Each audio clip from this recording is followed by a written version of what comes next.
ವಿಧಾನಸೌಧದಲ್ಲಿ ಪಾಕ್ ಪರ ಘೋಷಣೆ ಕೂಗಿದ್ದಲ್ಲೇ ಈಗಾಗಲೇ ಬಂಧನ ಮಾಡಬೇಕು ಅಂತ ಬಿಜೆಪಿ ಆಗ್ರಹಿಸಿತ್ತು. ಈ ವೇಳೆ ಎಫ್ಎಸ್ಎಲ್ ವರದಿ ಬರಲಿ, ಬಳಿಕ ಕ್ರಮ ಕೈಗೊಳ್ಳುತ್ತೇವೆ, ಮೇಲ್ನೋಟಕ್ಕೆ ನಾಸಿರ್ ಸಾಬ್ ಅಂತ ಕೂಗಿದ್ದು ಕಂಡು ಬರ್ತಾ ಇದೆ ಅಂತ ಹೇಳಿದ್ರು. ಆದ್ರೀಗ ಎಫ್ಎಸ್ಎಲ್ ವರದಿಯಲ್ಲಿ ದೃಢವಾಗಿದ್ದು, ಈ ಹಿನ್ನೆಲೆಯಲ್ಲಿ ಬಿಜೆಪಿ ಮುಖಂಡ ನಿರಂತರ ಗಣೇಶ್ ನೇತೃತ್ವದಲ್ಲಿ ಫ್ರೀಡಂ ಪಾರ್ಕ್ನಲ್ಲಿ ಪ್ರತಿಭಟನೆಯನ್ನು ನಡೆಸಿದ್ರು.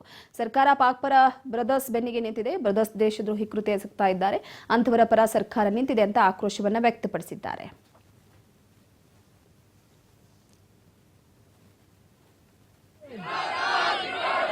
ಭಯೋತ್ಪಾದಕರ ಪರವಾಗಿರುವ ರಾಜ್ಯ ಸರ್ಕಾರಕ್ಕೆ, ಬಾಂಬ್ ಬಿಡುತ್ತಿರುವ ಭಯೋತ್ಪಾದಕರಿಗೆ ಸರ್ಕಾರಕ್ಕೆ, ಭಯೋತ್ಪಾದಕರ ಪರವಾಗಿರುವ ರಾಜ್ಯ ಸರ್ಕಾರಕ್ಕೆ, ಬಾಂಬ್ ಬಿಡುತ್ತಿರುವ ಭಯೋತ್ಪಾದಕರಿಗೆ ಸರ್ಕಾರಕ್ಕೆ, ಭಯೋತ್ಪಾದಕರ ಪರವಾಗಿರುವ ರಾಜ್ಯ ಸರ್ಕಾರಕ್ಕೆ, ಬಾಂಬ್ ಬಿಡುತ್ತಿರುವ ಭಯೋತ್ಪಾದಕರಿಗೆ